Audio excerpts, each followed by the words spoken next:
का विषय है रजिस्ट्रेशन क्या होता है। खासकर ये उनके लिए है जो CMS-CD या BEMS करते हैं। उनका एक ही क्वेश्चन होता है, CMO के पास रजिस्ट्रेशन होगा कि नहीं। क्वेश्चन तकरीबन हर बंदा पूछता है, मगर ये बहुत भूल जाता है कि वो क्वेश्चन है कि अपने आप में ही क्वेश्चन का जवाब ही क्वेश्चन बन जाएगा। क्योंकि कई बार आदमी जो क्वेश्चन पूछता है वो बेतुका होता है, वो आंसर उठता ही नहीं।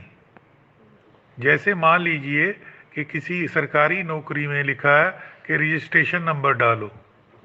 अब ऑपरेशन थिएटर का रजिस्ट्रेशन नंबर पंजाब कोई गवर्नमेंट देती ही नहीं, तो रजिस्ट्रेशन नंबर क्या डालें भैया। अभी कोई कौंसल ही नहीं है तो उसकी रजिस्ट्रेशन नंबर क्या डालें।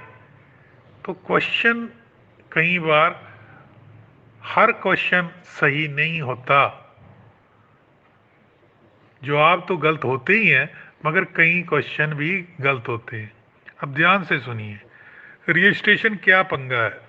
जब आप नर्सिंग करते हो, GNM करते हो, तो पंजाब में पंजाब नर्सिंग रजिस्ट्रेशन काउंसिल है।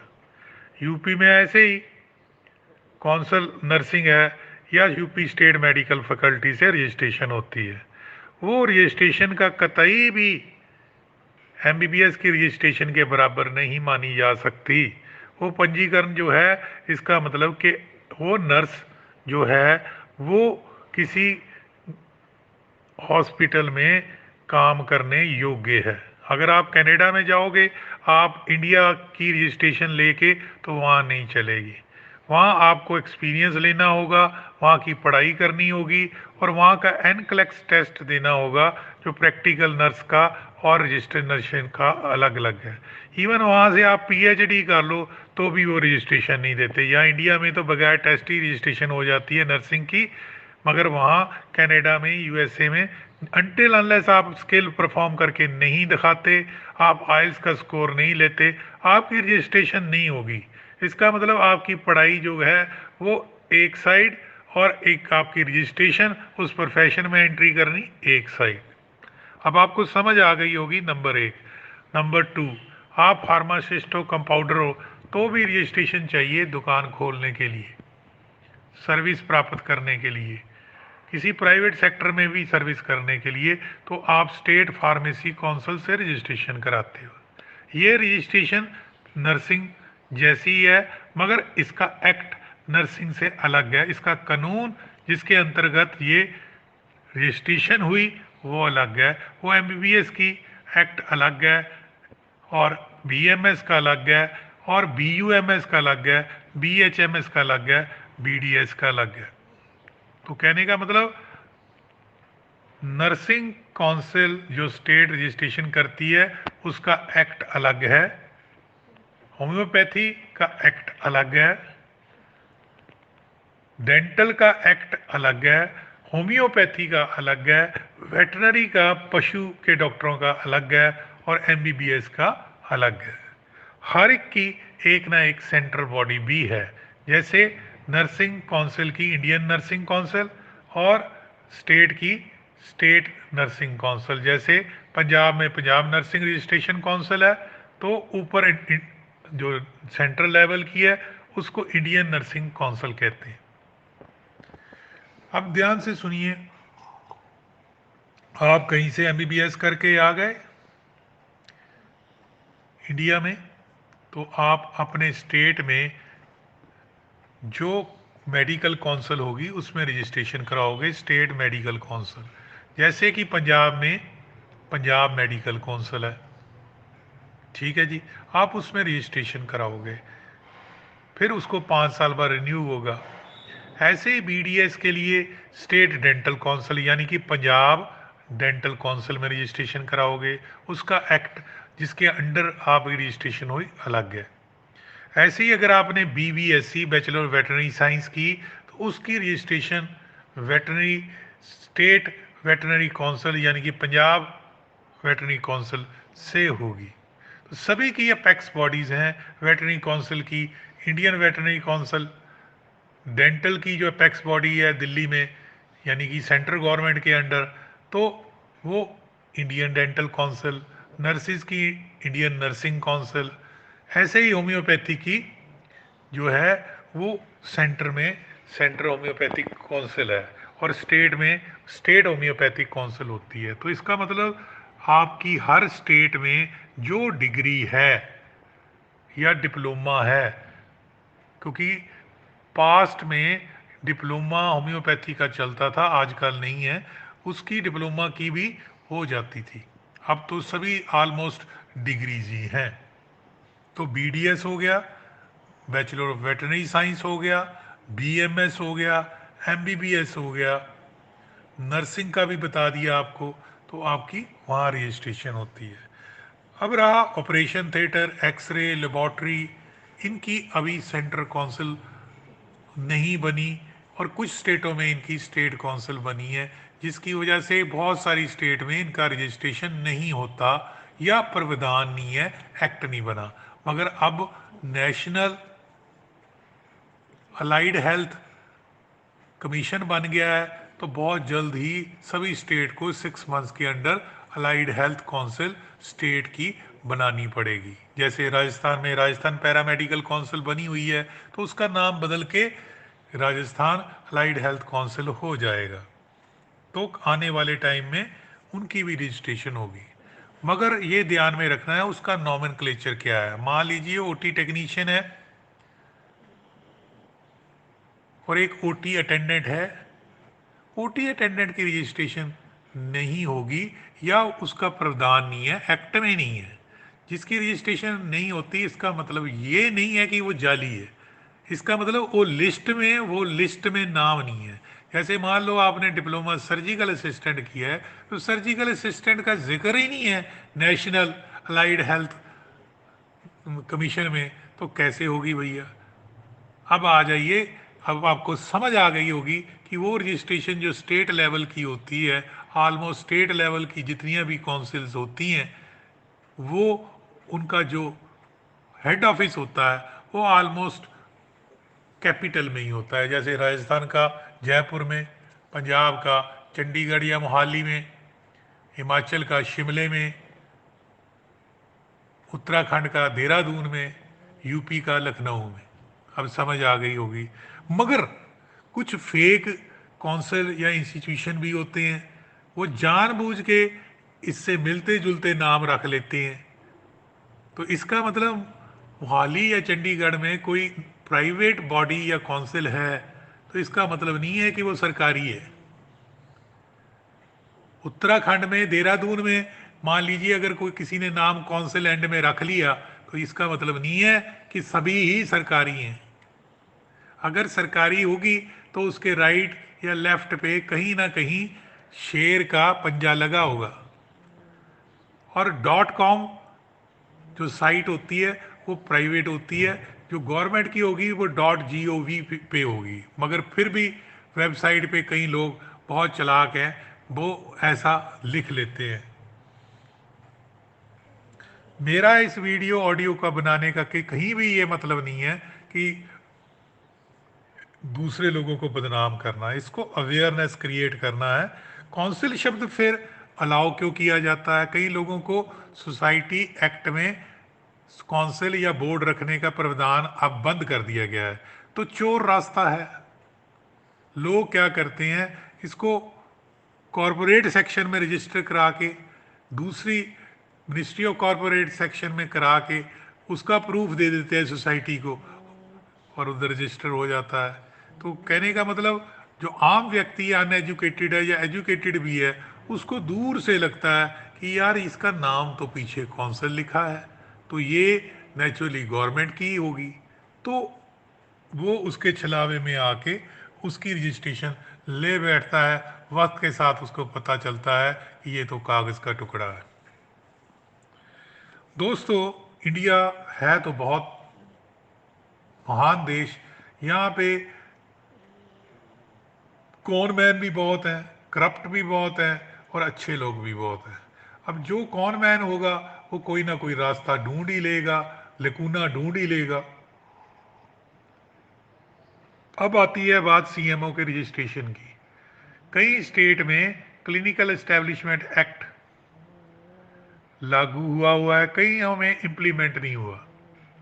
अब कईयों पे ऑनलाइन पोर्टल है क्लिनिक को इस्टेब्लिश करने का। तो क्लिनिक का मतलब फिजियोथेरेपी का क्लिनिक, लेबॉर्ट्री हो, डायग्नोस्टिक सेंटर हो, काउंसलिंग सेंटर हो जहाँ से आप ड्रग एडिक्शन कर रहे हो, किसी प्रकार का क्लिनिक हो, क्लिनिकल इस्टेब्लिशमेंट एक्ट के अंदर रजिस्टर्ड होता है, ऑफलाइन या ऑनलाइन। अब क्लिनिकल इस्टेब्लिशमेंट एक्ट क्यों बनाया गया है? इसलिए कि ज़्यादा फीस ना ली जाए। जैसे कोविड चल रहा है तो क्लिनिकल इस्टेब्लिशमेंट एक्ट उन लोगों के लिए है, हॉस्पिटलों को, कि उन पे एक शिकंजा कसा जाए ताकि उनको क्वालिटी वाइज पेशेंट को वो ट्रीटमेंट दे सके। तो ट्रीटमेंट बहुत सारे लोग नहीं देते पैसे के अभाव में। तो उस क्लिनिकल एस्टेब्लिशमेंट एक्ट में लिखा है कि कम से कम मरीज आता है तो उसको फर्स्ट एड तो दो, फिर रेफर करो। मरीज ऐसे ही ना मर जाए, कल को आप कहते हैं कि उसके पास पैसे नहीं है, तो इसका मतलब उसको डिनाई मत करो। क्योंकि ये माना गया है कि एजुकेशन और हेल्थ बिजनेस नहीं है, ये एक तरह का नोबल प्रोफेशन है। अब कई जगह पे क्लिनिकल एस्टेब्लिशमेंट एक्ट लाया गया माननीय कोर्ट द्वारा ताकि शिकंजा कसा जाए। तो यूपी में ऐसे ही सीएमओ साहब रजिस्ट्रेशन करते हैं।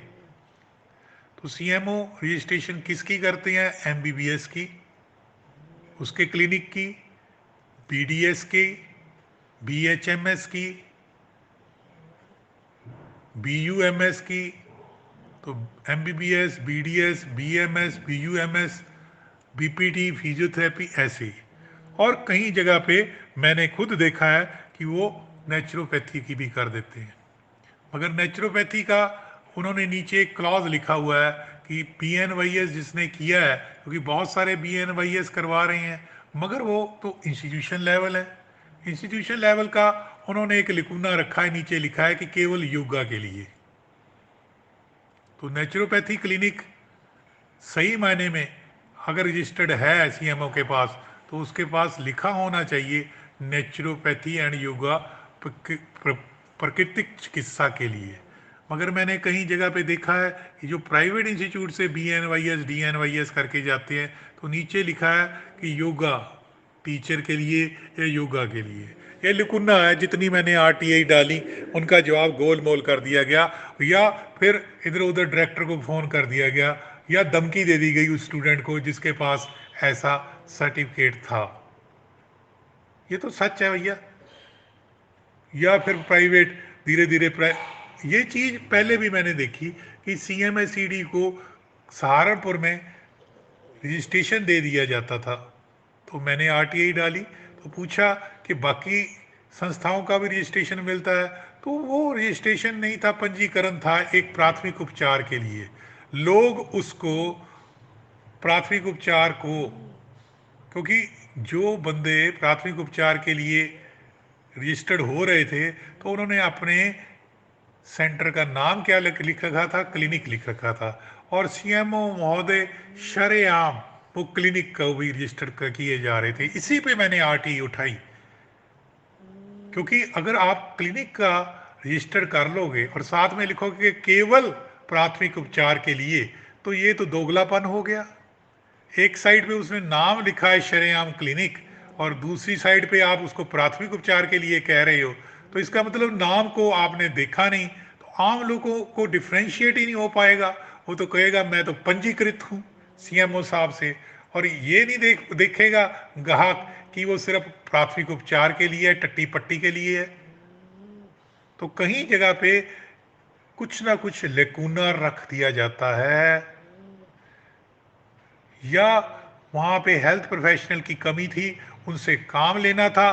तो मेरी जितनी आरटीआई भी गई उसमें से एक दो का जवाब आया बाद में, प्राथमिक उपचार वाला रजिस्ट्रेशन यूपी में बंद कर दिया गया कि सरदार जी आरटीआई लगाते हैं।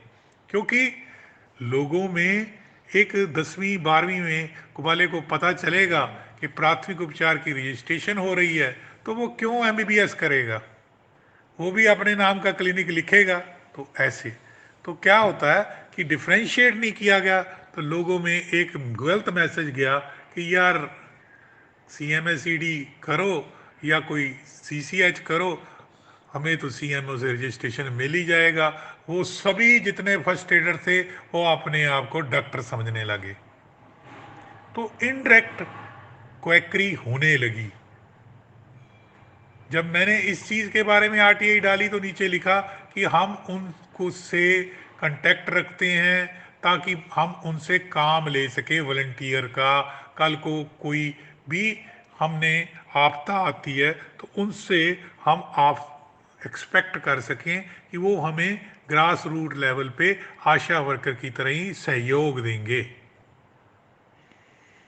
चलो, अब कैंडिडेट को समझना चाहिए कि जो CMSED या प्राथमिक उपचार का कोर्स करते हैं वो किसी कैटेगरी में नहीं आते, ना स्टेट काउंसिल ऑफ होम्योपैथी के, ना स्टेट काउंसिल आयुर्वेदिक के, ना स्टेट बोर्ड आयुर्वेदिक या डायरेक्टर बोर्ड के, ना वो स्टेट मेडिकल काउंसिल में, ना ही वो स्टेट यूनानी बोर्ड के या काउंसिल के।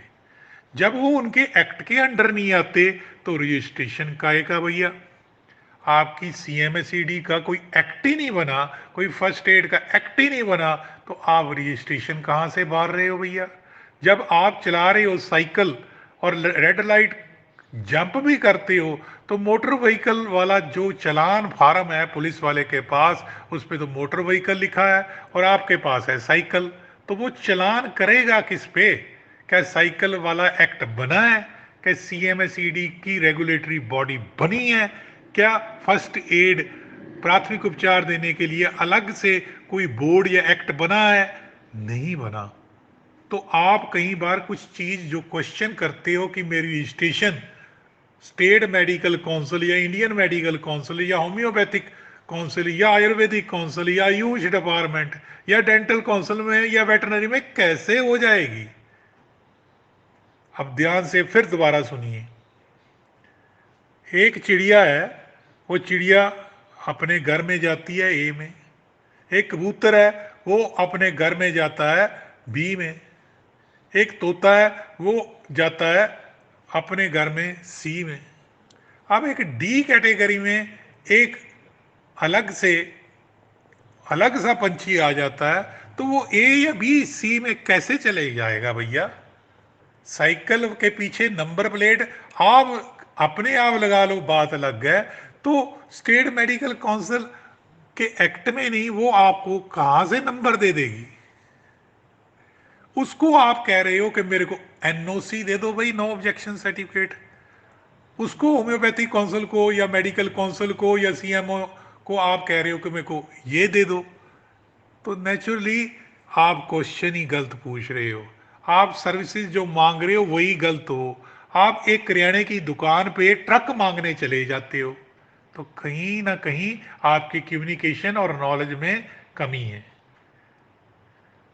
कोई CMO साहब नो ऑब्जेक्शन सर्टिफिकेट आपको देगा क्यों? तो क्या IMA नहीं है? क्या MCI नहीं है? NOC देगा तो उसको मालूम है कि मैं इसको NOC दूंगा, तो नेचुरली ये क्या करेगा? ये अपने आप को डॉक्टर प्रोजेक्ट करेगा। मेरे को नो ऑब्जेक्शन है। मैंने देखा है कि NOC को भी मरोड़ तरोड़ के पेश किया जाता है और रजिस्ट्रेशन को भी मरोड़ तरोड़ के किया जाता है। या तो कहीं कोई रजिस्टर लगाओ लोकल लेवल पे कि एक प्राथमिक उपचार करने वाला जो है फर्स्ट एड वॉलंटियर, उसका नाम लिख दो, एक उसको अलग से एक नंबर दे दो कि ये फलानी जगह पे ये काम कर रहा है। किसी बंदे को नो ऑब्जेक्शन दे देना प्राथमिक उपचार करने वाले को, तो इसका साफ स्पष्ट होता है कि वो प्राथमिक उपचार कम करेगा, वो तो खुलेआम मेडिकल प्रैक्टिस करने लगेगा, वो एक लीगलाइज्ड को एक बन जाएगा मेरे हिसाब से। क्योंकि एक बंदे को आपने इजाजत दे दी कि वो बगैर नंबर प्लेट चलाए जितना मर्जी स्कूटर। अब बगैर नंबर प्लेट वाला कभी किसी के ऊपर चढ़ेगा, कभी किसी के ऊपर चढ़ेगा, और फिर वो कहेगा कि मेरी तो नंबर प्लेट ही नहीं है, मेरे को कर लो मेरा जो कुछ करना है। तो कुछ माननीय कोर्ट द्वारा इस CMSED और BEMS के बारे में बहुत सारी जजमेंट भी दी गई हैं, उनको भी बहुत इंस्टीट्यूशन तोड़ मरोड़ के पेश करते हैं, जिसकी वजह से मैंने खुद देखा है कि मैंडामस में एक दो जगह पे उनकी डिफीट भी हुई है, क्योंकि लैक ऑफ प्रॉपर नॉलेज, क्योंकि उन्होंने वो प्रेजेंट नहीं किया केस, उसको ट्रांसपेरेंसी नहीं दी, लैक ऑफ प्रॉपर नॉलेज। सच बोलने से डरना क्यों? कैंडिडेट को आप सच बताओ, आपकी चीज बिकेगी, 10 दिन नहीं बिकेगी, क्योंकि कैंडिडेट और जो शॉर्ट कटर्स हैं वो सुनना चाहते हैं जो वो चीज उन्हें पसंद है। एक लव मैरिज करने वाला अगर अड़ गया बच्चा 18 पे, तो वो कहेगा मैंने लव मैरिज करनी है, वो उसके गुणगान ही गाएगा, वो उसकी एडवाइस नहीं मानेगा जब तक कि उसका हाथ पैर जल नहीं जाता। कहने का तात्पर्य उसको एक्सपीरियंस नहीं आता कि घर के दूध जो है 50 रुपये किलो है और आटा जो है इतने रुपए किलो है, उसको राशन का भाव नहीं पता लगता। आग लगने से ये अभिप्राय है। जैसे जैसे उसको पता लगेगा कि जिम्मेवारी क्या होती है, उसका दिमाग की खिड़कियां खुल जाती हैं। तो दोस्तों, रजिस्ट्रेशन और एनओसी जैसे बड़े बड़े शब्द का प्रयोग मत कीजिए। अगर आपने प्राथमिक उपचार करना है, सीएमएसईडी करना है, तो याद रखिए कि इनकी रजिस्ट्रेशन किस एक्ट के अंडर होगी। ऐसे ही इलेक्ट्रोहोम्योपैथी है जो गवर्नमेंट से अभी मान्यता प्राप्त नहीं है, मगर उसके डिपार्टमेंट के द्वारा लिखा हुआ है कि इसकी प्रैक्टिस और एजुकेशन देने पे रोक भी नहीं है। अब इलेक्ट्रोपैथी वाला जाके बार बार सीएमओ के दफ्तर ये कहे कि मेरे को रजिस्ट्रेशन दे दो, मेरे को क्लिनिकल, मेरा क्लिनिक है उसको क्लिनिकल एस्टेब्लिशमेंट एक्ट के अंडर ले लो। जब पैथी रिकॉग्नाइज नहीं है तो नेचुरली उसको रजिस्ट्रेशन कैसे मिलेगी? जब उसको रोका ही नहीं गया तो वो बार बार पटिशन डाले या रिक्वेस्ट डाले तो कोई बात बनती नहीं। तो दोस्तों, ये सच था रजिस्ट्रेशन और एनओसी का इशू। तो आशा है कि आप चाहे एक्यूप्रेशर करते हो, मैग्नेटोथेरेपी करते हो, तो भी आप कहें कि मेरे को एनओसी मिल जाए, मेरे को रजिस्ट्रेशन मिल जाए, तो बात बनती नहीं। मैंने बहुत सारे जोशी देखे हैं, मैंने इसके ऊपर आरटीआई भी लिखी है कि ज्योतिष विज्ञान में मैं हिट नहीं कर रहा किसी क्रिमिनल ग्राउंड पे, तो वो भी काउंसलिंग करते हैं। क्लिनिकल एस्टेब्लिशमेंट एक्ट के अंडर तो वो भी रजिस्टर होना चाहिए किया जाता।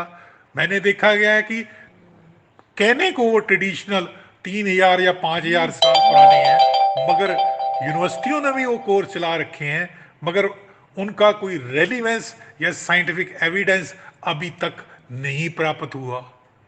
जैसे कि इलेक्ट्रोहोम्योपैथी या एक्यूपंक्चर के बारे में इतनी बैठकें हो रही हैं, तो एस्ट्रोलॉजी के को किसने रिकॉग्नाइज कर दिया? उसका कौन सा फार्माकोपिया है? जगह जगह पे अनपढ़ बंदे बैठे हैं जो कि सेक्स डिटर्मिनेशन तक बार लिख देते हैं, प्रिडिक्ट कर देते हैं। कोविड में तो वो सब भाग गए, उन पे भी तो शिकंजा कसना चाहिए। जो लोग कहते हैं कि urine P low, nitrogenous waste product आपकी ये चीज चली जाएगी, उन पे क्यों नहीं शिकंजा है? सांच को आंच नहीं। कहने का तात्पर्य है कि कुछ ग्राउंड्स ऐसे हैं, कुछ पॉलिटिकल विल इल हो गई है, जिसकी वजह से पोल्यूशन क्रिएट होता है, जिससे सांच या सूरज के आगे क्लाउड्स आ जाते हैं, मगर सच जो है सच, वो क्लाउड्स लंबे देर तक नहीं टिकते।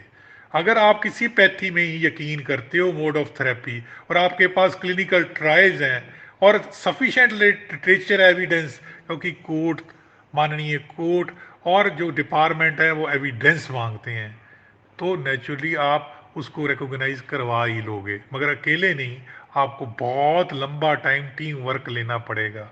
मगर जितने दिमाग होते हैं, अगर ड्राइवर एक हो तो बहुत अच्छी बात है, बस सीधी चलेगी। अगर ड्राइवर के बगल में एक और ड्राइवर बैठा हो तो एक्सीडेंट पक्का है, वो टोका टाकी करेगा। एसोसिएशन में भी ऐसा ही है, बहुत सारे दिमाग आ जाते हैं, जिसकी वजह से एसोसिएशन आगे मूव नहीं कर पाती। अगर अच्छा लगा तो लाइक करना, सब्सक्राइब करना और शेयर करना हमारा channel, Baba Deep Singh institute channel. हमारा फ़ोन नंबर व्हाट्सएप 9872468540। फ़ोन मत कीजिए, हाथ जोड़ के विनती है, व्हाट्सएप कीजिए। रिकॉर्डिंग अगर टाइम मिलेगा तो जवाब देंगे, मगर ये कहना कि हर चीज़ का जवाब आपको दे दिया जाए वो असंभव है।